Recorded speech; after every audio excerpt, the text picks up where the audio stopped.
like to introduce to you Mrs. Anne-Claire de Liedekerke, who is a good friend of mine. She is the president of MMM, the World Movement of Mothers in Europe. This is an international organization, and she's based in Brussels, Belgium. We have been working together in the project Family Platform for 1.5 years, and we have become good friends. And it's an honor for me to invite you to speak now. Give a warm hand to Anne-Claire.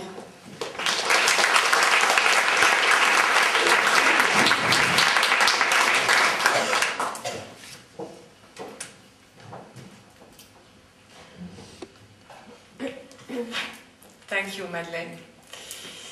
I thank you and I thank Haro for giving me the opportunity to be the voice of mothers here in front of you. As Madeleine said, we've been working together for 1.5 years and very good collaboration evolved in friendship. And it's always very nice to work with people who support your ideas. So I really thank you for having us here. The first thing I would like to do is introduce to you MMM with a little bit of history. It's going to be very short, but I would like you to understand what MMM is. It all started in the 1930s when a French organization called the UFCS, in English it would translate like the Women's Civic and Social Association. The UFCS were the first to alert the public opinion on the difficulties encountered by mothers who were more and more working outside their home. Then, during the war, when most men and women who were not mothers were at the front, mothers took over many responsibilities. They did that successfully and showing that life could go on in their communities. Mothers realized how much they and their children had suffered from a political situation where they had absolutely had no say. And also they understood that their management worked. They were only mothers, they didn't have any specific qualifications, but things worked. So in 1949, the UN organized in Paris at the UNESCO Congress called Mothers Work for Human Progress. After the Congress, the MMM was created. The purpose was to make the voices of mothers heard by policymakers at national and international level. That was the creation in 1947, and in 1949, MMM became in consultative status with the UN, and in 2004 it became with general consultative status with the UN, which acknowledges a special competence in most of the fields of activities covered by ECOSOC, the Economic and Social Council of the UN. So our activities are both grassroots and institutional. Obviously, the fact that we are grassroots, it makes us hear the voices of mothers, and our institutional activities make their voices hear at international level. But of course, mothers do not function alone in society, and there is no doubt about the importance of the role of fathers. And although we are called MMM, Mouvement Mondial des Mères, it used to be called World Movement of Mothers, but because of the acronym MMM, now we are saying Make Mothers Matter. So, of course, MMM recognizes the specific role of fathers as essential and supports measures that encourage fathers to be actively involved in the education of their children, but we will go back to this. It is important to know that although we are working in the European Union, family competence is not a European competence. It remains a competence of the member states. But there are many European competencies that are important for mothers and for family, employment being one of them. Our survey now. Why did we do that survey?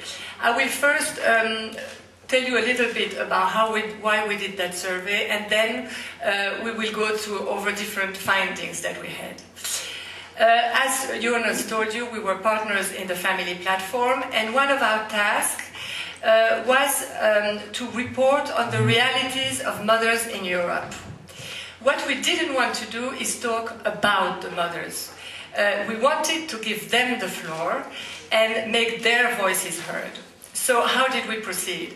In order to consult with them, we started with expert interviews, people who were involved with mothers, mostly through our grassroots activities. And also we had focus group discussions with mothers of different cultural and economic backgrounds. We needed that to identify what were really the priorities of mothers in Europe. We discussed it extensively, and with the issues identified, we elaborated a questionnaire with the help of experts and specialists. The survey was launched in February 2010 and closed in August 2010. There were 25 question asks, and it took about 25 minutes to answer the questionnaire. Most of the questions were multiple choices, some were open questions, which means that we are asking the mothers to say something and they could write whatever they want on that subject. It's a tricky thing when it goes to translation, I can assure you that, because we had the questionnaire in 10 languages covering 16 countries, and so it made it a beautiful teamwork. And here I would like to thank Karen, who was doing the translation for Madeleine and Jonas, because Madeleine translated the whole questionnaire, the answers, and the brochure. No, not Madeleine, Karen, in Swedish. So Karen, thank you very much for that beautiful work.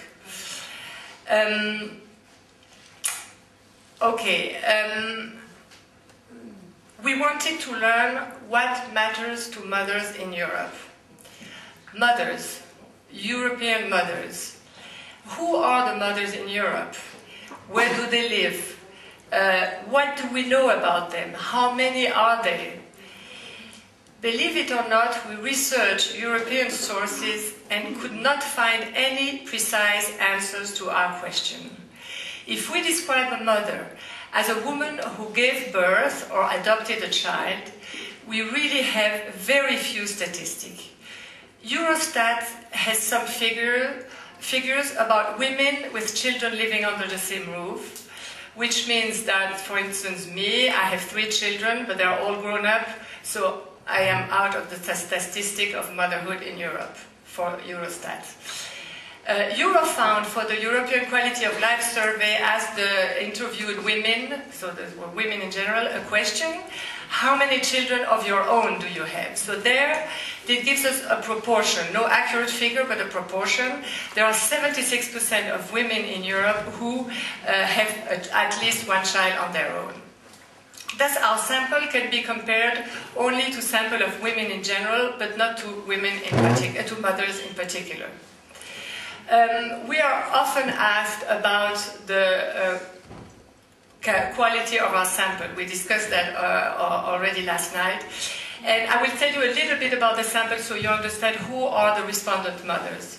They learned about the survey through the word of mouth, through emails, through links on the websites of MMM affiliate associations and other civil society organizations that serve mothers in Europe. So we can assume that the sample is made of mothers that recruited each other and to take the survey, and it's a sample that's known as snowball sample, affinity sample, or network sample. So the profile of the mother that the answers reveal could be described as such. Besides being a woman, the responder is a mother who gives high significance to her identity as a mother.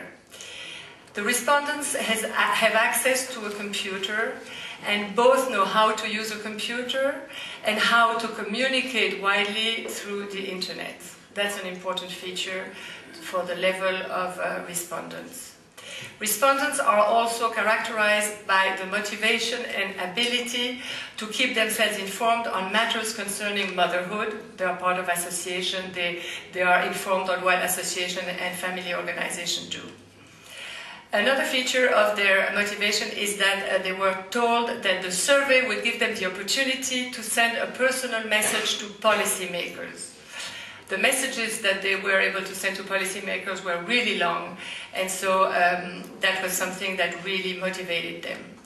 And respondents desired to make their thoughts known, and they were motivated to find a link that would permit them to do so. So when compared to Eurofound statistic I was telling you about before, the only striking difference of our sample is that our respondent mothers have achieved a much higher level of education than the average European woman. In our opinion, it's not a problem. It's just a specificity of our survey, and our respondents is what we can call a leading group. Those are politically active mothers, like mothers here in Haro, who go out of their ways to make things change. So it's an interesting sample for policymakers, for employers to look at and to listen. Okay, now I will present you the results of the survey, and I will stick to a few themes and findings that we have. We will talk about becoming a mother, the specificity of it very briefly. Then we will talk extensively about time use, because time is a very, very important finding in our survey. It comes over and over again. We will talk about family relationships, about the messages of mothers to policymakers, and about some recommendations to policymakers that we could draw from these messages. And then, what do we do now? The most important finding is probably the commonalities among mothers in Europe. And actually, we think it's all over the world. From north to south, from east to west, from Sweden to southern Spain, from England to Hungary, our respondents' mothers, even when they were living in very different environments, have very similar essential priorities. There is something very strong about becoming a mother that was clearly expressed when mothers answered the following question. We asked them, if you were talking to a woman who is pregnant for the first time, how would you describe what it is like to become a mother? And for those here in the room who are a mother or a father, think of your own experience when you became a parent. We had over 8,000 very strong and moving quotes about motherhood. It was amazing to see how overwhelming messages was that the birth of the first child constitutes a major and irreversible change in focus, priorities, and life course. One never sees life again as we saw it before. And the responsibility, very challenging, highly demanding, is worth what it costs. Now I was just me, now I am us.